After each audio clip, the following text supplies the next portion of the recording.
Fala galera, hoje a gente vai entender um pouco mais sobre fator de potência sem enrolação, direto para a tela. Vamos lá. Bom, para começar, vamos falar aqui sobre os três tipos de carga que a gente tem no sistema. Existem cargas que são puramente resistivas. Aqui eu botei o exemplo do nosso chuveiro elétrico em casa.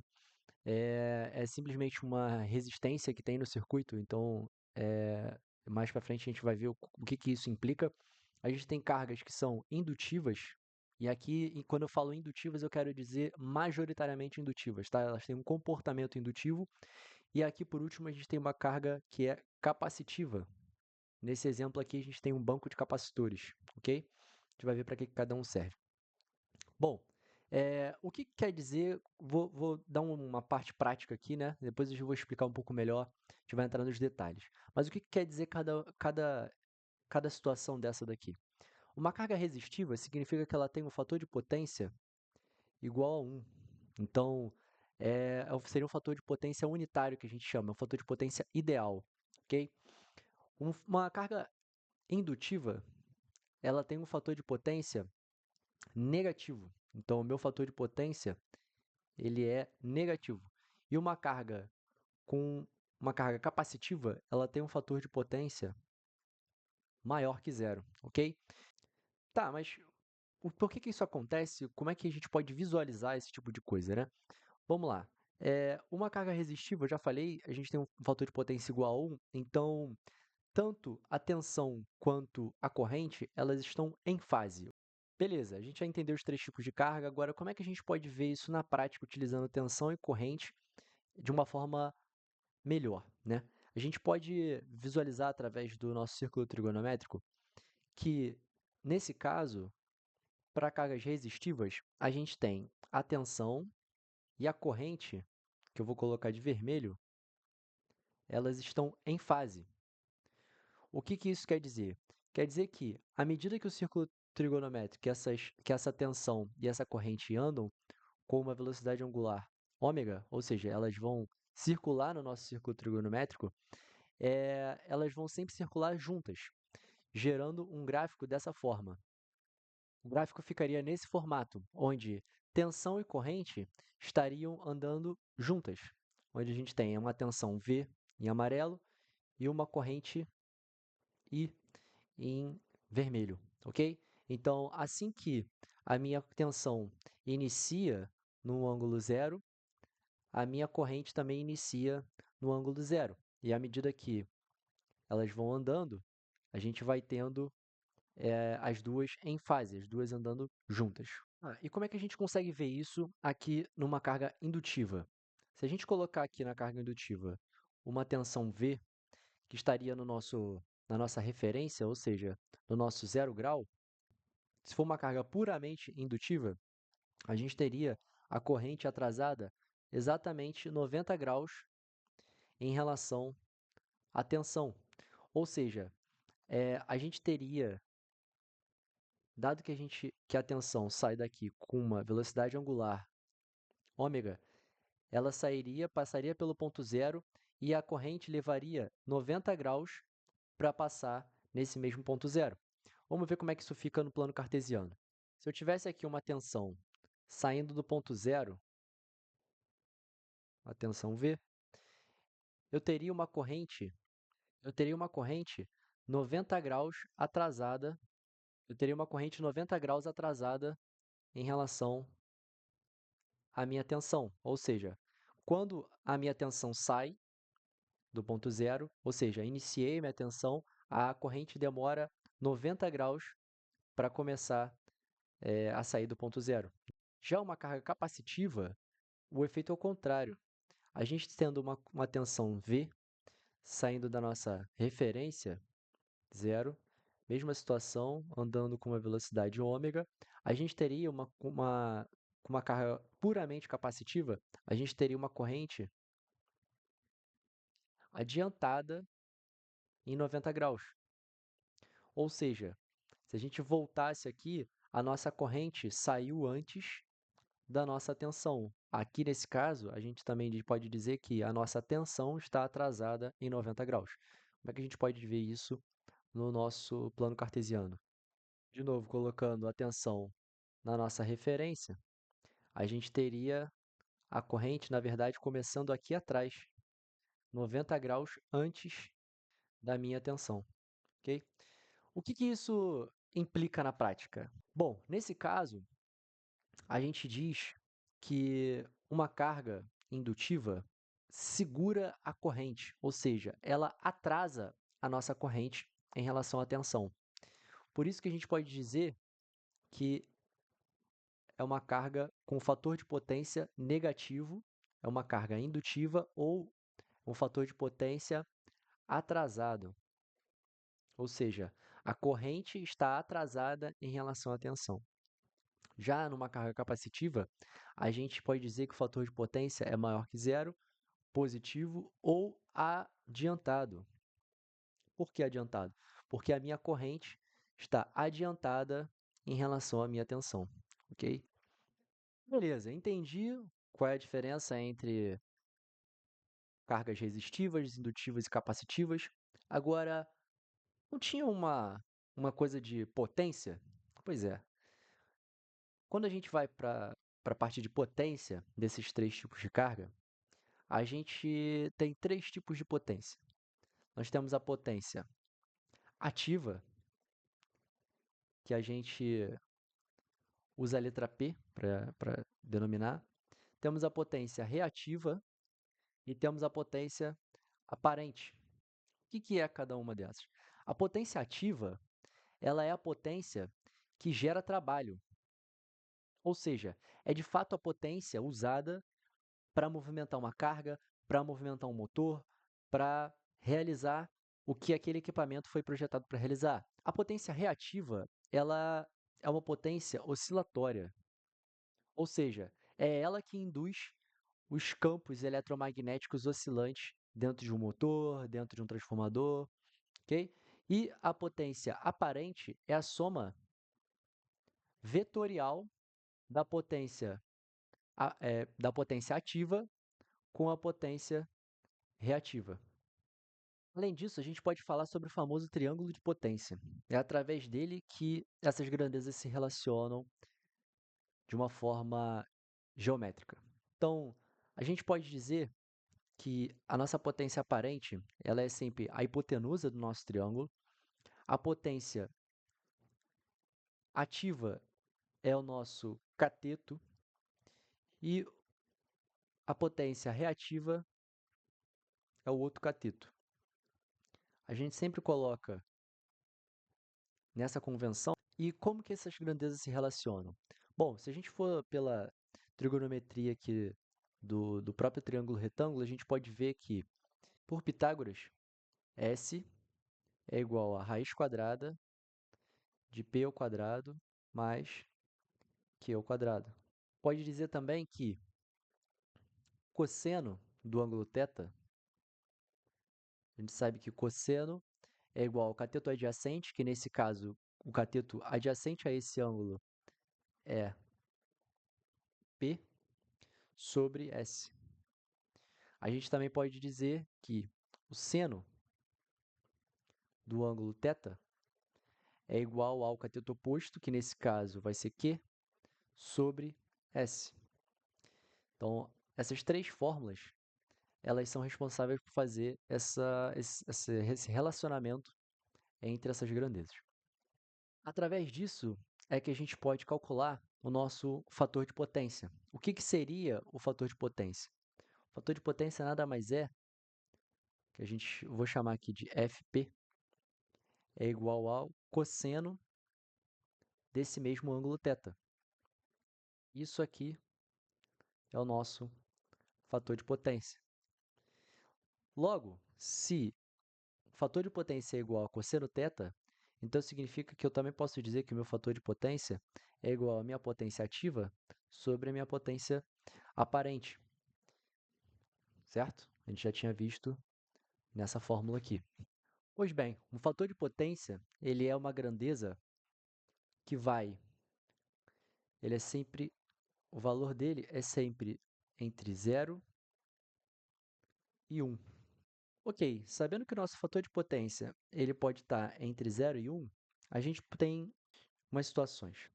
Caso o nosso fator de potência seja igual a 1, Isso significa que só temos potência ativa e vai ser igual à nossa potência aparente. Por quê? Porque a nossa potência reativa vai ser zero. No segundo caso, a gente vai ter que a nossa potência reativa ela vai ser maior que zero, ou seja, eu teria uma potência reativa menor que o máximo, eu teria ainda uma potência reativa, aqui é uma potência ativa menor que o máximo, uma potência reativa diferente de zero, consequentemente uma potência aparente, que seria a resultante dessas duas. E meu ângulo θ seria maior que zero.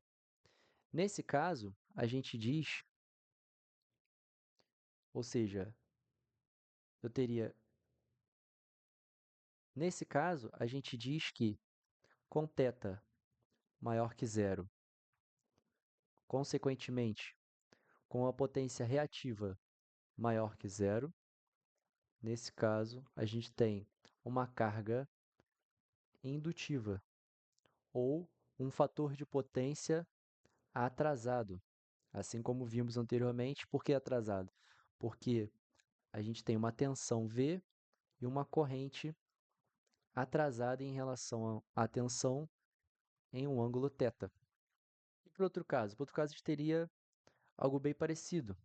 Então, teríamos uma potência aparente resultante, aqui uma potência reativa e ainda assim uma potência ativa aqui. Essa potência reativa, nesse caso, e um ângulo θ menor que zero.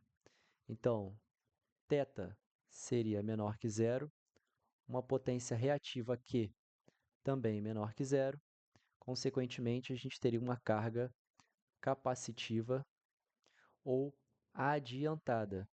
E não faça confusão, adiantada porque a tensão, quer dizer, a corrente está adiantada em relação à tensão em um ângulo θ.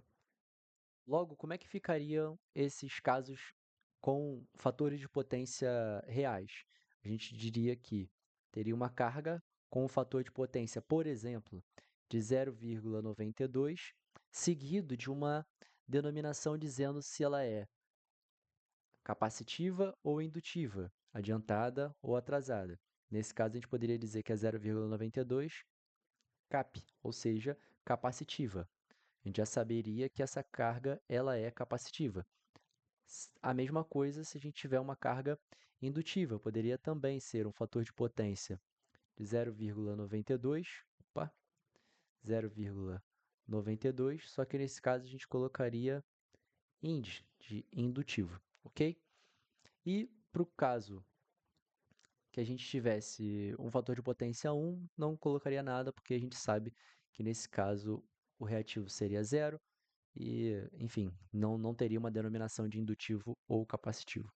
Olha aqui, se a gente pegar lá na norma da ANEEL, Agência Nacional de Energia Elétrica, é ela que regula o setor elétrico brasileiro, lá na PRODIST, módulo 8, procedimentos de distribuição de energia elétrica. Eu tirei só o recorte que fala sobre fator de potência. No item 41, a gente pode ver que, para a unidade consumidora do grupo A, o que é uma unidade consumidora do grupo A? Que recebe uma tensão acima, igual ou acima que 2,3 kV. Ou seja, numa indústria que recebe em 13,8 kV ou 138 kV, tudo isso aqui se aplica. O fator de potência no ponto de conexão deve estar compreendido entre 0,92 e 1 indutivo, ou 1 e 0,92 capacitivo. Então, pelo que a gente viu aqui, o que significa isso?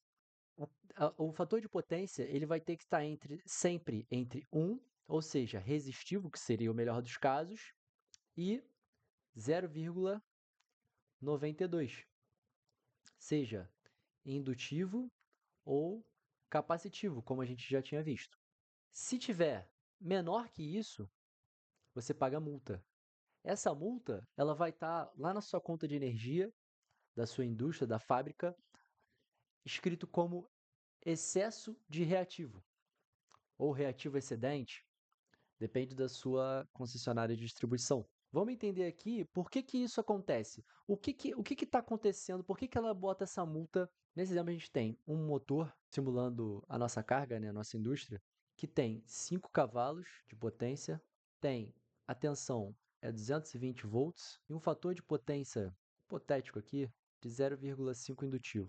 Então, quanto teria que ter o meu transformador de potência aparente para conseguir alimentar essa carga? Bom, a primeira coisa é a gente transformar essa potência que está em cavalos para quilowatt, vezes 0,735. Isso vai dar uma potência de 3,675 quilowatts, ok? E agora, usando o fator de potência, a gente viu lá que para a gente achar a potência aparente necessária, é a potência ativa dividido pelo fator de potência. Isso daqui vai dar S igual a 3,675 dividido por 0,5. Então, a potência necessária do meu transformador teria que ser 7,35 kVA.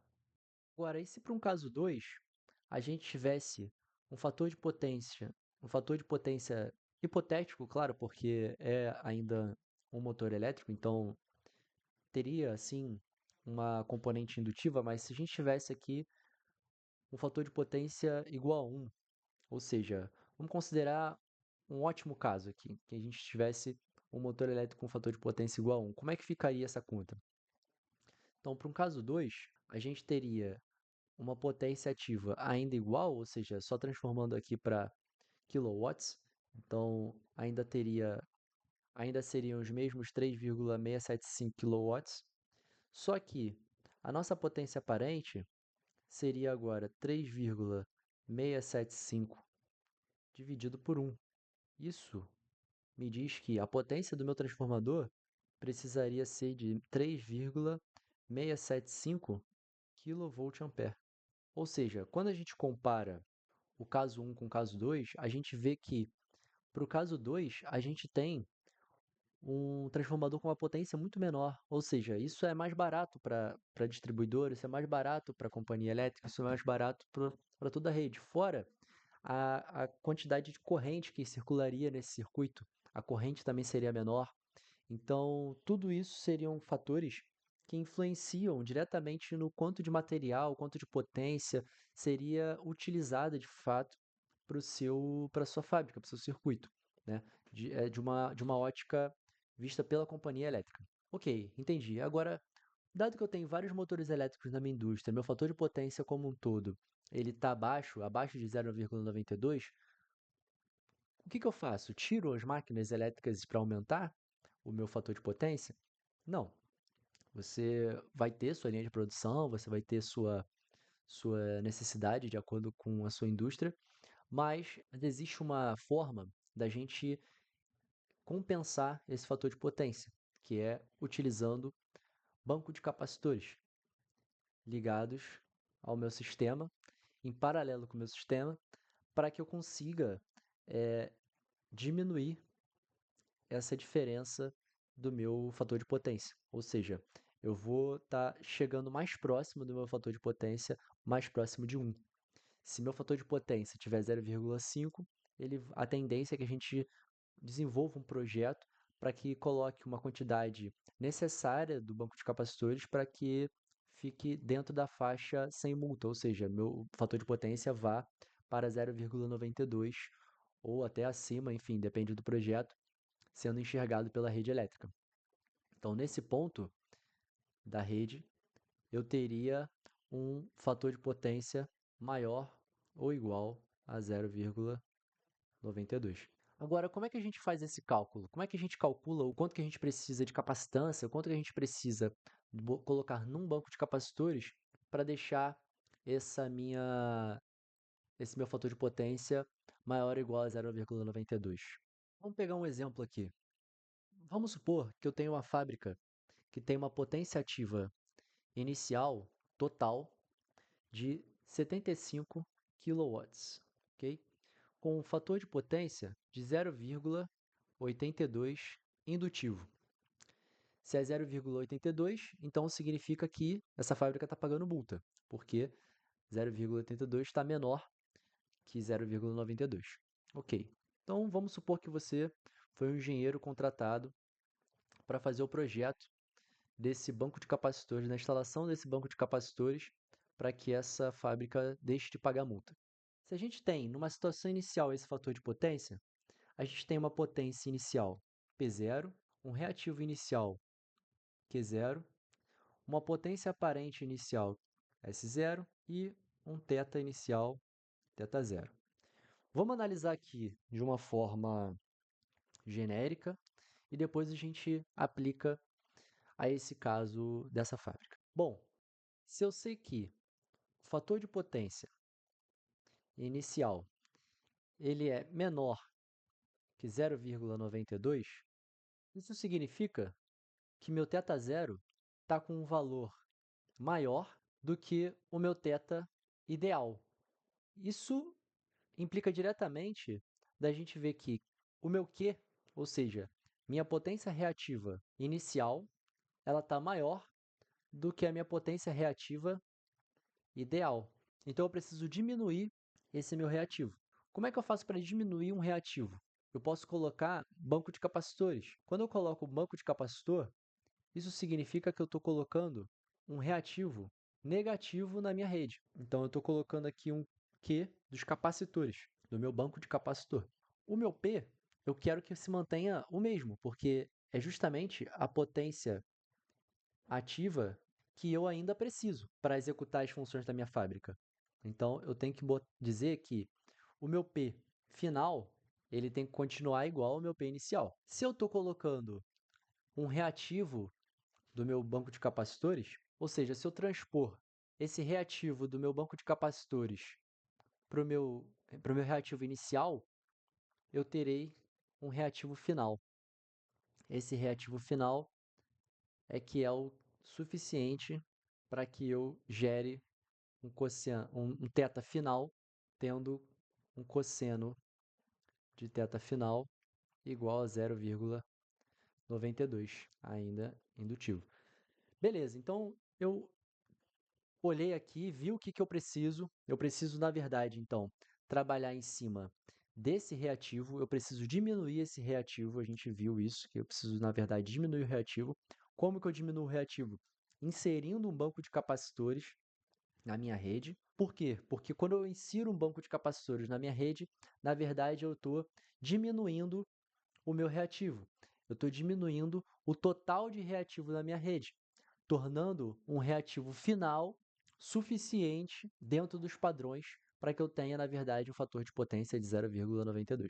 Ok? Então, vamos aqui para a prática. Vamos aplicar isso ao exemplo real aqui. Bom, eu vou ter aqui um P0, ou seja, minha potência ativa inicial, ela tem que ser igual à minha potência ativa final, certo? Vimos isso aqui porque é de fato a potência ativa que eu ainda preciso para executar os trabalhos dentro da minha fábrica. Logo, quem é a minha potência ativa inicial? Eu posso dizer que vai ser P0 é igual a minha potência aparente inicial vezes o meu fator de potência inicial. Quem é o fator de potência? Vai ser cosseno de θ0. E eu disse que isso tem que ser igual à minha potência final. Logo, o que eu posso dizer? Eu posso dizer que a minha potência aparente inicial ela vai ser igual a minha potência ativa inicial, que eu sei quanto é, 75 kW, ou seja, 10 ao cubo, dividido por 0,82, que é o meu fator de potência, ok?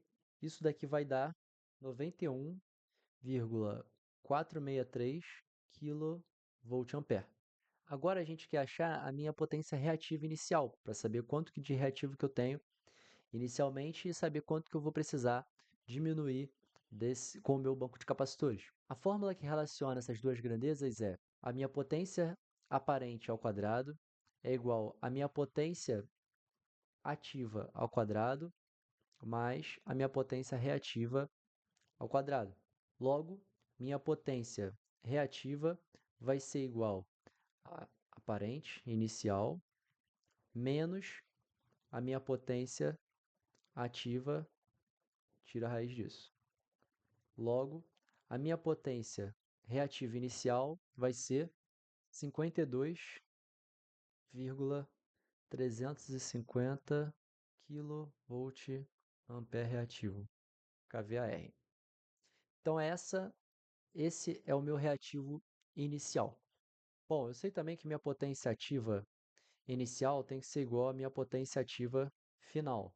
E isso é igual à minha potência aparente final vezes o meu fator de potência final. Meu fator de potência final, eu quero que seja 0,92.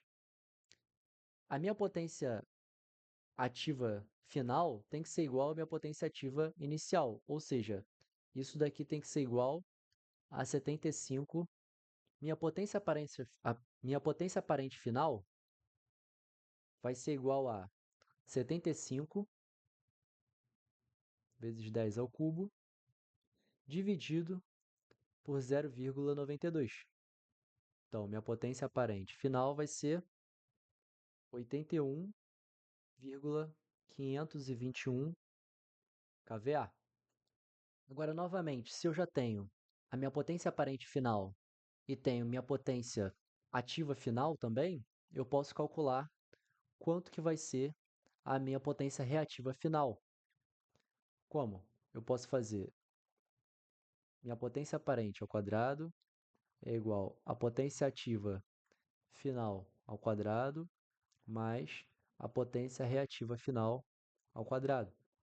Isso vai me dizer que a minha potência final vai ser igual à minha potência aparente ao quadrado menos potência ativa ao quadrado e raiz disso.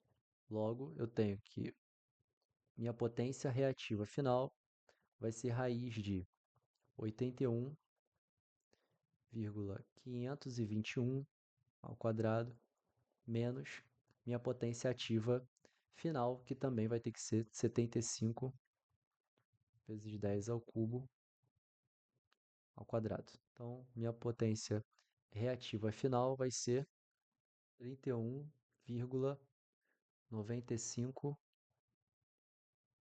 kV ampere reativo. Portanto, pelo diagrama, a gente pode ver que o meu reativo final ele vai ser igual ao meu reativo inicial menos o meu reativo do banco de capacitor. Se eu quero saber o quanto eu preciso para o meu banco de capacitor, eu posso passar ele para lá, o meu reativo final para cá, e a gente vai ficar com um reativo inicial menos o meu reativo final. Então, o meu reativo do banco de capacitores seria 52,35 menos 31,95. Então, vai ser igual a 20,4 VAR.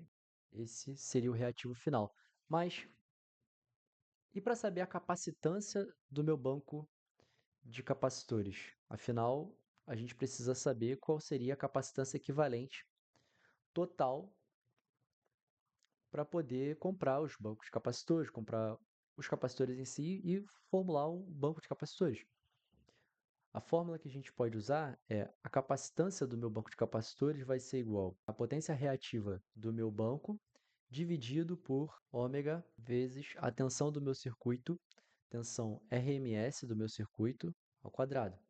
Então, se nesse caso a gente, por exemplo, tivesse 20,4 vezes 10 ao cubo, se a gente tivesse aqui 2π, a frequência do meu circuito sendo 60 Hz, uma tensão de 220 RMS, a gente teria, na verdade, que a minha capacitância equivalente do meu banco seria 1,12 milifarad. Bom, espero que você tenha gostado. Dá um like nesse vídeo, se inscreve no canal e ativa o sininho para não perder nenhuma novidade aqui e receber as notificações, beleza? Valeu, galera, até a próxima.